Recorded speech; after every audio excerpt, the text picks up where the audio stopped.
Hello दोस्तों, welcome back to my channel. दोस्तों, मेरे चैनल पे आप सभी का बहुत बहुत स्वागत है।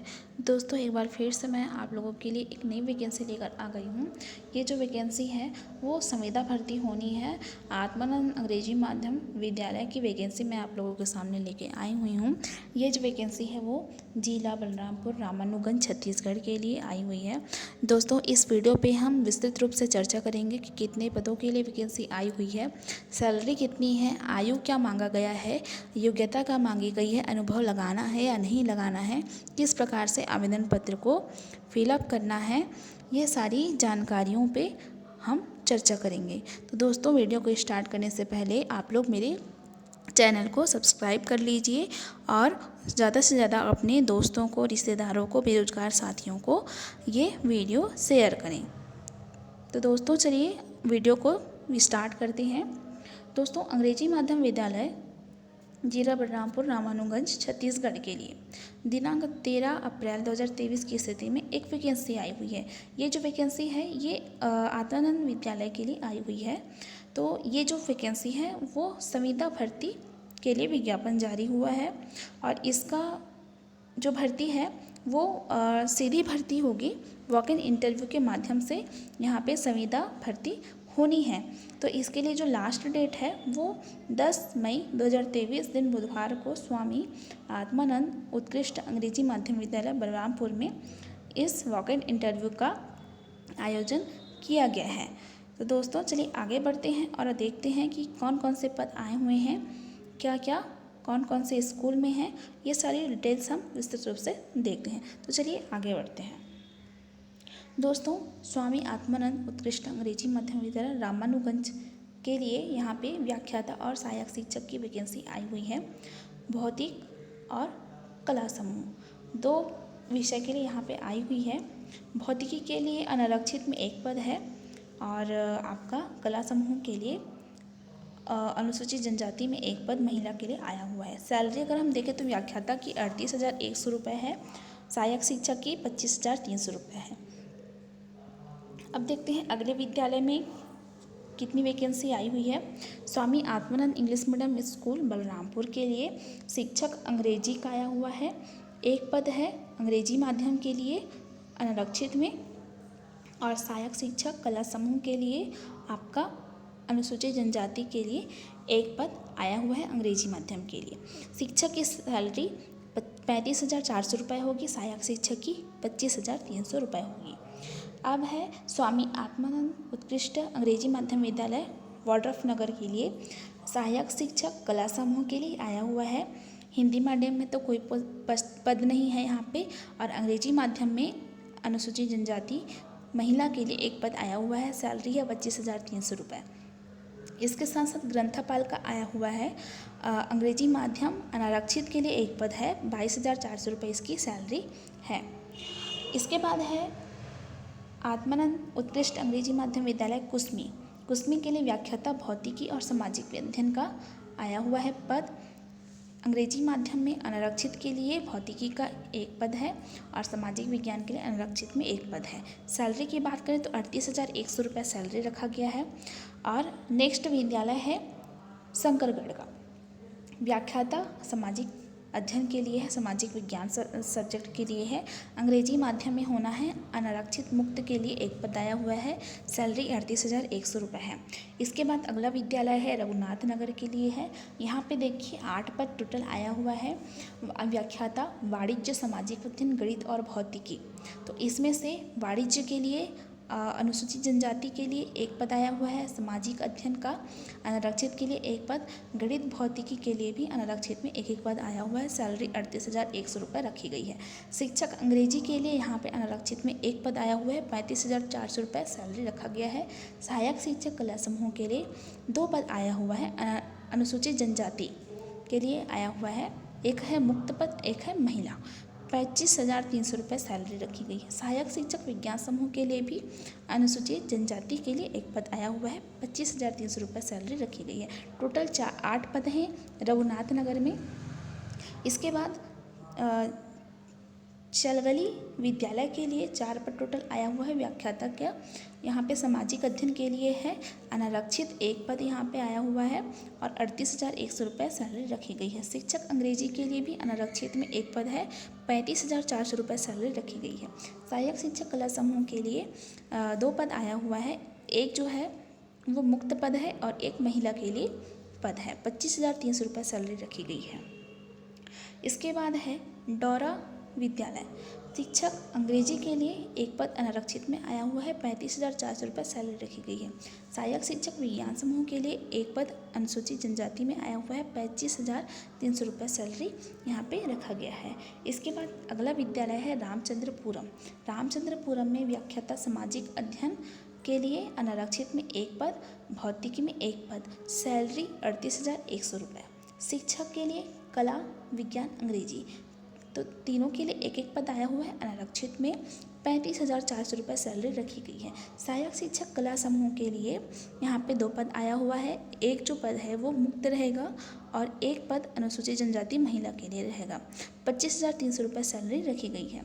इसके बाद सहायक शिक्षक विज्ञान समूह के लिए 1 पद अनुसूचित जनजाति के लिए आया हुआ है, 25,300 रुपये सैलरी रखी गई है। अब हम देखते हैं दोस्तों संविदा भर्ती के लिए पात्रता की क्या क्या शर्तें होंगी। तो अगर हम आयु की बात करें तो 1 जनवरी 2023 की स्थिति में 21 वर्ष पूरी होनी चाहिए और 35 वर्ष से अधिक ना हो। इसके बाद दूसरा है आपका शैक्षणिक योग्यता। तो व्याख्याता पद के लिए यहाँ पे किसी भी विश्वविद्यालय से आप लोगों का 50% अंक के साथ स्नातकोत्तर और BEd अनिवार्य मांगा गया है। समस्त अभ्यर्थियों के लिए पूर्व माध्यमिक शिक्षा मतलब कक्षा 6वीं से संपूर्ण शिक्षा अंग्रेजी माध्यम में होना अनिवार्य रहेगा। यहाँ पे विषय गणित और भौतिकी, वाणिज्य, सामाजिक विज्ञान के लिए विषय समूह दिया हुआ है। अब देखते हैं उच्च वर्ग शिक्षक। उच्च वर्ग शिक्षक के लिए भी यहाँ पे मान्यता प्राप्त संस्था से 50% अंकों के साथ आप लोगों को स्नातक होना है। इसके साथ साथ BEd अनिवार्य है और कक्षा 6वीं से संपूर्ण शिक्षा अंग्रेजी माध्यम में स्नातक तक होना अनिवार्य है। यहाँ पे भी आपका विषय समूह दिया हुआ है अंग्रेजी, कला और विज्ञान के लिए। इसके बाद है तीसरा सहायक शिक्षक। सहायक शिक्षक के लिए भी 50% अंकों के साथ आप लोगों का उच्चतर माध्यमिक तथा प्रारंभिक शिक्षा शास्त्र मतलब BEd में 2 वर्षीय डिप्लोमा होना चाहिए और जो कैंडिडेट हैं डालेंगे इसमें आवेदन वो 6वीं से संपूर्ण शिक्षा अंग्रेजी माध्यम में होना अनिवार्य है। यहाँ पे भी शिक्षक विज्ञान समूह और कला समूह के लिए विषय समूह यहाँ पे दिया हुआ है। तो सहायक शिक्षक के लिए आप लोगों को उच्चतर माध्यमिक विद्यालय 12वीं पास होना जरूरी है। अब देखते हैं हम ग्रंथापाल के लिए। ग्रंथापाल अंग्रेजी माध्यम के पद हेतु अभ्यर्थी को 50% अंकों की किसी मान्यता प्राप्त विश्वविद्यालय से स्नातक अंग्रेजी माध्यम में उत्तीर्ण होना है। इसके साथ साथ BLED प्रशिक्षण अनिवार्य है। अब देखते हैं यहाँ पे विषय समूह दिया हुआ ग्रंथापाल अंग्रेजी माध्यम के लिए कि लाइब्रेरियन साइंस में उपाधि हो या फिर स्नातक या एवं किसी मान्यता प्राप्त संस्थान से लाइब्रेरी साइंस में 1 वर्षीय डिप्लोमा। अब देखते हैं कि नियुक्ति के लिए अंक विभाजन किस प्रकार से होगा। तो जो कैंडिडेट यहाँ पे सिलेक्ट होंगे उनका जो है वो शैक्षणिक योग्यता का में जितना भी उनका परसेंट रहेगा उसमें से 80% अंक यहाँ पे जोड़ेगा और जो इंटरव्यू होगा साक्षात्कार होगा वो 20 नंबर का होगा। तो टोटल 80 और 20 100 नंबर का होगा। इसमें से जो जितना नंबर लाएगा कैंडिडेट उसके आधार पर मेरिट सूची तैयार की जाएगी। अब देखते हैं चयन सूची। चयन हेतु पात्र उम्मीदवारों का साक्षात्कार के प्राप्तांक और शैक्षणिक योग्यता के प्राप्तांक के आधार पर तैयार मेरिट सूची अनुसार चयन और प्रतीक्षा सूची तैयार की जाएगी। जैसे मैंने आप लोगों को अभी बताया था उसी प्रकार से होगी। प्रतीक्षा सूची जो वेटिंग लिस्ट आता है उसकी वैधता चयन सूची जारी होने के दिनांक से 1 वर्ष के लिए ही वैध रहेगी। चयन के समय किसी पद पर समान अंक के अभ्यर्थी होने की स्थिति में जिस अभ्यर्थी की जन्मतिथि पहले होगी मतलब जिसका एज ज़्यादा होगा उसको पहले चयन किया जाएगा।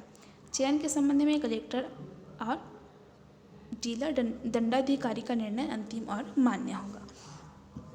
इसके बाद 6वां पॉइंट देखते हैं वॉक इन इंटरव्यू का विवरण। तो पात्र अभ्यर्थियों की वरीयता किस प्रकार से होगी। साक्षात्कार में 1 पद के विरुद्ध 1 पद के लिए विरुद्ध 10 अभ्यर्थियों को आमंत्रित किया जाएगा। किंतु किसी पद हेतु 10 पात्र अभ्यर्थी नहीं होने की स्थिति में 3 अभ्यर्थी होने पर ही चयन सूची जारी किया जाएगा। इस प्रकार से होगा walk in interview. Walk in interview का समय सारणी दिया हुआ है। तो यहाँ पे पहला पॉइंट दिया हुआ है 10 मई 2023 प्रातः 9 बजे से दोपहर 12 बजे तक दिन बुधवार को उपस्थित अभ्यर्थियों का पंजीयन होगा आवेदन पत्र के साथ में। तो सबसे पहले 9 से 12 तक आप लोगों को पंजीयन करवाना है। फिर उसी दिन बुधवार को 12:30 से 1 बजे तक पात्रता के संबंध में दावा आपत्ति सूची का प्रकाशन किया जाएगा कि कौन कौन पात्र है, कौन कौन पात्र नहीं है। इसके बाद 1 बजे से 2 बजे तक दिन बुधवार को दावा आपत्ति के संबंध में आवेदन प्राप्त करना है। उसके बाद 2 से 2:30 बजे तक दावा आपत्ति के संबंध में प्राप्त आवेदनों का निराकरण करके सूची का प्रकाशन किया जाएगा। अगर आप लोग दावा आपत्ति के जो प्रकाशन है, पात्रता का प्रकाशन है, उससे आप लोग संतुष्ट नहीं है तो आवेदन कर सकते हैं आप लोग। फिर उसका निराकरण किया जाएगा 2 से 2:30 बजे के बीच में। उसके बाद 3 से 4 बजे के बीच में पात्र अभ्यर्थियों का इंटरव्यू लिया जाएगा, साक्षात्कार लिया जाएगा। उसके बाद 5 बजे के बाद, दोपहर से 5 बजे के बाद दिन बुधवार को ही चयन संबंधी वरीयता सूची का प्रकाशन किया जाएगा। जिनका सिलेक्शन हो जाएगा उनका वहाँ पे लिस्ट में नाम आ जाएगा। अब देखते हैं और क्या क्या चीज़ें दी हुई है। यहाँ पे अन्य निर्देश दिया हुआ है, इस पर भी हम नज़र डाल देते हैं। यह जो नियुक्ति है पूर्णतः अस्थायी है। आवश्यकता अनुसार पद की संख्या परिवर्तनीय है। अभ्यर्थियों को छत्तीसगढ़ का मूल निवासी होना आवश्यक है और नियुक्ति उम्मीदवारों को उनके पद के अनुसार शासन द्वारा समय समय पर प्रसारित आदेशों के अनुसार वेतन और भत्ते देय होंगे। न्यूनतम शैक्षणिक योग्यता और अन्य प्रमाण पत्र की मूल प्रति लेकर दस्तावेज परीक्षण हेतु उपस्थित होना होगा। अपूर्ण, अस्पष्ट, त्रुटिपूर्ण आवेदन पर विचार नहीं किया जाएगा। कक्षा 6वीं से लेकर अंतिम अध्ययन मान्यता प्राप्त बोर्ड या विश्वविद्यालय में अंग्रेजी माध्यम विद्यालय से ही किया जाना अनिवार्य है। किसी भी पद पर हिंदी माध्यम के अभ्यर्थियों पर विचार नहीं किया जाएगा। ये एकदम मस्ट है। आवेदक को स्वयं का पहचान पत्र संलग्न करना अनिवार्य होगा, जैसे कि आधार कार्ड है, वोटर ID कार्ड है, ये सारी चीज़ें। आवेदक को जाति प्रमाण पत्र के आधार पर वरीयता प्राप्त करने हेतु सक्षम अधिकारी द्वारा जारी प्रमाण पत्र संलग्न करना होगा। इसके बाद है नियुक्ति के लिए रिक्त पद पर बलरामपुर रामानुगंज जिले का आरक्षण रोस्टर लागू होगा। आप लोगों को इसकी विस्तृत जानकारी आप लोग बलरामपुर रामानुगंज कलेक्टर परिसर में आप लोग इसका जो जानकारी वो सूचना पटल पे आप लोग देख सकते हैं। अगर आप लोग घर बैठे देखना चाहते हैं तो इसके जो जिले की वेबसाइट है www.dobalrampur.in, इसमें आप लोग जाके इसका PDF डाउनलोड कर सकते हैं और उसका विस्तृत डिटेल स्टडी कर सकते हैं। चलिए देखते हैं आगे और क्या क्या चीज़ें दी हुई है। यहाँ पे दिया हुआ है वॉक इन इंटरव्यू संविदा भर्ती हेतु आवेदन का प्रारूप। आवेदक का नाम दिया हुआ है, पति का नाम, पिता का नाम, जन्मतिथि, 1/7/2022 की स्थिति में आप लोग की आयु क्या थी, पासपोर्ट साइज कलर, स्वप्रमाणित फ़ोटो यहाँ पे लगाना है सेल्फ अटेस्टेड करके, छत्तीसगढ़ के मूल निवासी हैं कि नहीं फिलअप करना है, जाति, पता, पत्र व्यवहार, फिर शैक्षणिक योग्यता, आप लोगों का उत्तीर्ण होने का वर्ष क्या है, विश्वविद्यालय का नाम क्या है, विषय, पूर्णांक, प्राप्तांक, प्रतिशत, अध्ययन का माध्यम क्या है, इंग्लिश है कि हिंदी मीडियम वाले हैं, ये सारी डिटेल्स आप लोग को फिलअप करनी है। इसके बाद आप लोगों को जो सर्टिफिकेट आप लोग इसमें संलग्न करोगे आवेदन पत्र के साथ, वो आप लोगों का नाम लिखना है। जिस क्रम में आप लोग अटैच करेंगे उस क्रम में ही इसका नाम होना चाहिए। फिर लास्ट में मोस्ट इम्पॉर्टेंट चीज़ प्रमाण पत्र, यहाँ पे दिनांक, स्थान, आवेदक का हस्ताक्षर, नाम, पति का नाम, पिता का नाम, पूर्ण पता लिख के पूरा यहाँ पे कंप्लीट करना है। पावती में भी आप लोगों को पावती में जो है वो जो प्राप्त करता है उनका वहाँ पे हस्ताक्षर होगा और आप लोगों को पावती यहाँ पे दिया जाएगा। मेन इम्पॉर्टेंट चीज़ ये है कि पावती जो दिया जाएगा प्राप्तकर्ता के द्वारा, जिनके पास आप लोग आप लोगों का आवेदन जमा करोगे वहाँ से आप लोगों को पावती मिलेगी। पावती को आप लोगों को अच्छे से संभाल के रखना है। तो दोस्तों आई होप मेरा ये जानकारी आप लोगों को पसंद आया होगा, मेरा ये वीडियो आप लोगों को पसंद आया होगा। तो अगर मेरा वीडियो आप लोगों को पसंद आया है तो ज़्यादा से ज़्यादा दोस्तों को, अपने बेरोज़गार साथियों को, रिलेटिव्स को जो बेरोज़गार हैं, जिनको जॉब की ज़रूरत है, उनको ज़्यादा से ज़्यादा शेयर कीजिए और मेरे यूट्यूब चैनल को सब्सक्राइब करिए। तो दोस्तों चलिए मिलते हैं नेक्स्ट वीडियो में। अभी के लिए धन्यवाद, नमस्कार।